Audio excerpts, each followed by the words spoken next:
নেত্রকোনার প্রতিযোগী হাফেজ ইরশাদুল ইসলামকে।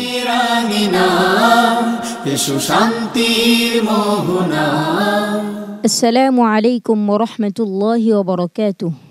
وعليكم السلام ورحمة الله وبركاته. أعوذ بالله من الشيطان الرجيم. بسم الله الرحمن الرحيم. يا أيها الذين آمنوا اتقوا الله وكونوا مع الصادقين. أعوذ بالله من الشيطان الرجيم. بسم الله الرحمن الرحيم. يا أيها الذين آمنوا اتقوا الله وكونوا مع الصادقين. ما كان لأهل المدينة ومن حولهم من الأعراب أن يتخلفوا عن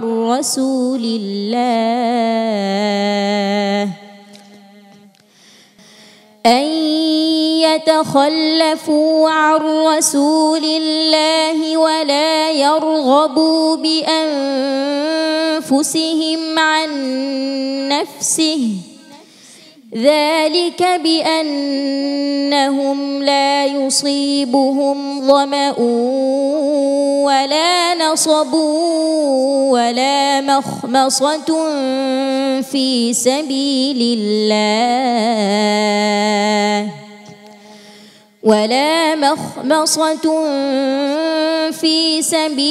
الله ولا يطؤون موطئا يغيظ الكفار ولا ينالون من عدو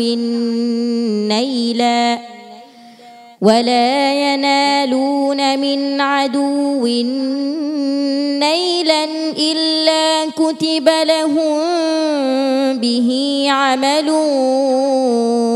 صالح، إن الله لا يضيع أجر المحسنين. ফেসবুক, তুমি কয়টা সুরে তেলাওয়াত করতে পারো? 3-4টা পারি। আচ্ছা, তাহলে তুমি 2-3 আয়াত করে 3টা সুরে আমাদেরকে একটু শোনাও তো। أعوذ بالله من الشيطان الرجيم.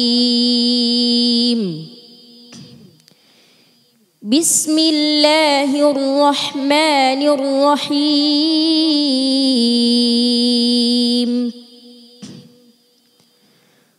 ولا ينفقون نفقة صغيرة ولا كبيرة ولا يقطعون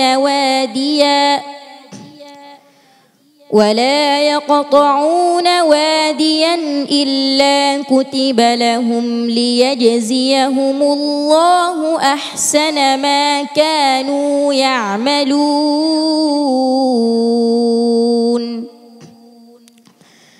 وما كان المؤمنون لينفروا كافة فلولا نفر من كل فرقة منهم طائفة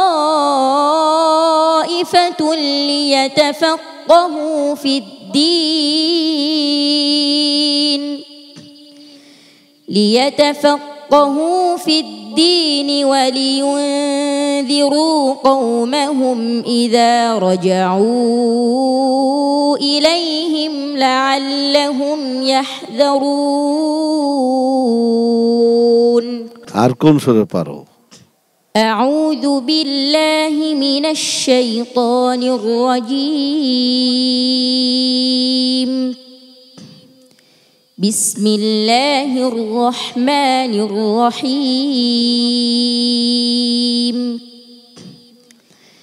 يا أيها الذين آمنوا قاتلوا الذين يلونكم من الكفار وليجدوا فيكم غلظة واعلموا أن الله مع المتقين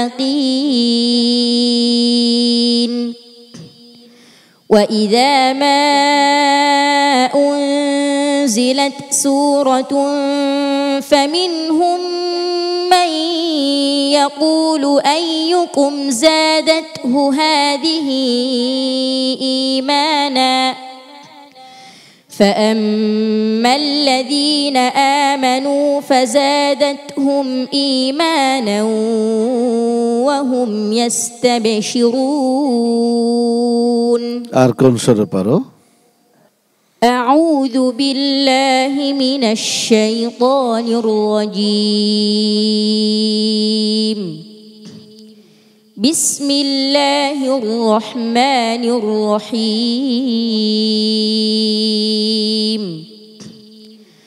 وأما الذين في قلوبهم مرض فزادتهم رجسا إلى رجسهم وماتوا وهم كافرون أولا يرون أنهم يفتنون في كل عام مرة أو مرتين ثم لا يتوبون ولا هم يذكرون حسبك صدق الله مولانا العظيم যারা প্রতিভাবান হয় তারা সবই পারে। আজানের সময় আজান, একামতের সময় একামত, যে কোনো জায়গায় জুবান মসজিদে ঢুকছো, খতিব নাই, হ্যাঁ আমি পারি, আমি নামাজ পড়াই দিব, খুতবা শুরু করে দিলে, সব কিছুর যোগ্যতা থাকতে হবে। হামনাত পারি। কি হামনাত পারো বলো তো একটু দেখি। তোমার দিদার কভু পাওয়ার আশায় নিত্য দিবস দিন রাত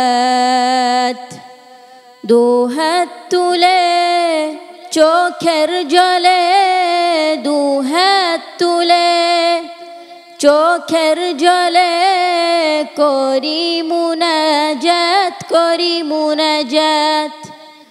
प्यार नबी मुस्तफ़ा प्यार नबी मुस्तफ़ा प्यार नबी मुस्तफ़ा प्यार नबी मुस्तफ़ा प्यार नबी मुस्तफ़ा प्यार नबी मुस्तफ़ा प्यार नबी मुस्तफ़ा प्यार नबी मुस्तफ़ा।